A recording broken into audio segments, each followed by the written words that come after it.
जरा एक ऐसे शहर की कल्पना कीजिए जहां हवाई जहाजों की आवाज विकास का शोर हो, जहां एयरपोर्ट पर उतरते ही ऑफिस, होटल और शॉपिंग मॉल बस कुछ ही मिनटों की दूरी पर हों। लगता है ना किसी साई-फाई फिल्म का सीन, पर नहीं, ये आज की हकीकत है जिसे हम कहते हैं एरो सिटी। देखिए, पहले की सोच क्या थी कि एयरपोर्ट शहर से बाहर होने चाहिए ताकि शहर का शोर शराबा और भीड़भाड़ वहां तक ना पहुंचे। लेकिन अब दुनिया बदल गई है। आज की डेट में टाइम इज मनी, है ना? तो ये दूरी अब एक बहुत बड़ी रुकावट बन गई है। तो अब हो ये रहा है कि शहर खुद एयरपोर्ट की तरफ खिंच रहा है और एक नए तरह का शहरी केंद्र बना रहा है। अच्छा, इस पूरे नए मॉडल का एक फैंसी नाम भी है, एरोट्रोपोलिस। ये शब्द प्रोफेसर जॉन डी कसरदा ने दिया था। इसका मतलब बहुत सीधा है, एक ऐसा शहर जिसका पूरा ढांचा, जिसकी पूरी अर्थव्यवस्था एक एयरपोर्ट के चारों ओर बनी हो। मतलब जो हम सोचते थे ना कि शहर पहले बनता है एयरपोर्ट बाद में, ये उस सोच को एकदम सिर के बल खड़ा कर देता है। और ये सिर्फ कोई छोटा मोटा बदलाव नहीं है, ये तो एक क्रांति है। एयरपोर्ट्स अब से फ्लाइट पकड़ने या उतरने की जगह नहीं रह गए हैं, वो खुद में एक इकोनॉमिक और सोशल हब बन गए हैं। अब लोग वहाँ काम करते हैं, शॉपिंग करते हैं और यहाँ तक कि रहते भी हैं। तो सवाल ये उठता है कि आखिर ये सब हो क्यों रहा है? क्या ये बस ऐसे ही हो रहा है या इसके पीछे कोई बड़ी और मजबूत वजह है? चलिए उन ग्लोबल ताकतों को समझते हैं जो इस बदलाव को इतनी तेजी से आगे बढ़ा रही हैं। आज के बिजनेस वर्ल्ड में वक्त ही सब कुछ है। बड़ी बड़ी कंपनियों के टॉप एग्जीक्यूटिव्स को मीटिंग के लिए घंटों में दुनिया के एक कोने से दूसरे कोने में पहुंचना होता है। एरो सिटी उनके आने जाने के समय को बहुत ज्यादा कम कर देती है। सोचिए, फ्लाइट से उतरे और 10 मिनट में मीटिंग रूम में। इससे प्रोडक्टिविटी कितनी बढ़ जाती है। अब जरा अमेज़न या किसी हाईटेक कंपनी के बारे में सोचिए। उनके लिए तो एक एक मिनट कीमती है। एयरपोर्ट के बगल में होने का सीधा मतलब है कि उनका महंगा कीमती सामान या फिर जो चीजें जल्दी खराब हो जाती हैं, वो फटाफट दुनिया भर में पहुंच सकती हैं। ये उन्हें मार्केट में दूसरों से बहुत आगे कर देता है। और ये तो कॉमन सेंस है ना, कि जहां इतनी बढ़िया कनेक्टिविटी होगी, वर्ल्ड क्लास इंफ्रास्ट्रक्चर होगा, वहां विदेशी कंपनियां तो आएंगी ही। ये एरो सिटीज मल्टीनेशनल कंपनियों के लिए एक चुंबक यानी मैग्नेट की तरह काम करती हैं, जो देश में अरबों डॉलर का निवेश लेकर आती हैं। तो चलिए इन तीनों पॉइंट्स को एक साथ जोड़कर देखते हैं। स्पीड की जरूरत, सामान भेजने का बढ़ता प्रेशर और विदेशी इन्वेस्टमेंट की होड़, ये तीनों मिलकर एक ऐसा पावरफुल कॉम्बिनेशन बनाते हैं जो दुनिया भर में एरोट्रोपोलिस के कॉन्सेप्ट को आग की तरह फैला रहा है। ठीक है, ये सब सुनने में तो बहुत अच्छा लगता है, पर क्या ये सच में काम करता है? हाँ, बिल्कुल। ये कोई थ्योरी नहीं है। दुनिया भर में शहर इस मॉडल को अपनाकर अपनी किस्मत बदल रहे हैं।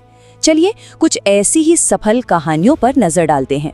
जब भी हम कुछ बड़े, कुछ हटके और एकदम एम्बिशियस प्रोजेक्ट्स की बात करते हैं तो एक ही नाम दिमाग में आता है, दुबई। रेगिस्तान में बसे इस शहर ने अपनी अर्थव्यवस्था को बदलने के लिए दुबई साउथ नाम का एक विशाल और फ्यूचरिस्टिक एरोट्रोपोलिस बनाया है।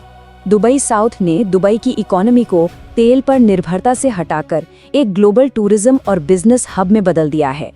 आज ये पूरब और पश्चिम को जोड़ने वाला एक बहुत बड़ा लॉजिस्टिक्स और ट्रेड हब है।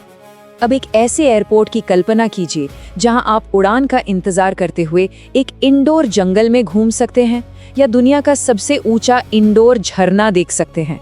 जी हाँ, यह कोई सपना नहीं, यह सिंगापुर का चांगी एयरपोर्ट है। मतलब चांगी सिर्फ एक एयरपोर्ट नहीं है, ये तो खुद में एक डेस्टिनेशन बन चुका है। यहाँ जूअल जैसी शानदार जगह हैं और इसके चारों ओर बने हाईटेक बिजनेस पार्क इसे एक पूरा इकोनॉमिक जोन बनाते हैं, जहां बिजनेस और एंटरटेनमेंट एक साथ चलते हैं। चलिए अब यूरोप चलते हैं। एम्स्टर्डम का शिपोल हवाई अड्डा इस बात का एक क्लासिक उदाहरण है कि कैसे एक एयरपोर्ट पूरे महाद्वीप के लिए एक आर्थिक इंजन बन सकता है। इसकी कनेक्टिविटी इतनी जबरदस्त है कि इसे गेटवे टू यूरोप का टाइटल मिला हुआ है, मतलब यूरोप का दरवाजा। ये अनगिनत यूरोपीय कंपनियों के लिए लॉजिस्टिक्स और कॉर्पोरेट हेडक्वार्टर्स का सेंटर है। तो अब बात करते हैं भारत की। इस ग्लोबल रेस में भारत भी पीछे नहीं है, बल्कि जोर शोर से आगे बढ़ रहा है। यहाँ भी एरो सिटी का कॉन्सेप्ट तेजी से हकीकत में बदल रहा है और देश के विकास को एक नई उड़ान दे रहा है। भारत में देखें तो दिल्ली का एरो सिटी तो एक एस्टैब्लिश्ड और सक्सेसफुल मॉडल बनी चुका है, जो बड़े बड़े होटलों और कॉर्पोरेट ऑफिसों से भरा है। वहीं हैदराबाद और बेंगलोर अपनी टेक और फार्मा ताकत का इस्तेमाल करके आईटी और फार्मा हब बना रहे हैं।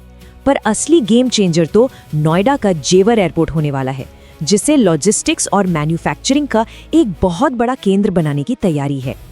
और इन सब बड़े बड़े प्रोजेक्ट्स का सबसे बड़ा असर होता है आम लोगों के जीवन पर। ये लाखों नई नौकरियां पैदा करते हैं, पायलट और इंजीनियर से लेकर होटल स्टाफ और डिलीवरी ड्राइवर तक, मतलब हर लेवल पर। इससे पूरे इलाके की आर्थिक तस्वीर ही बदल जाती है। लेकिन क्या इस चमक दमक के पीछे कोई अंधेरा भी है? इतनी तेज तरक्की की कुछ कीमत तो चुकानी पड़ती होगी ना।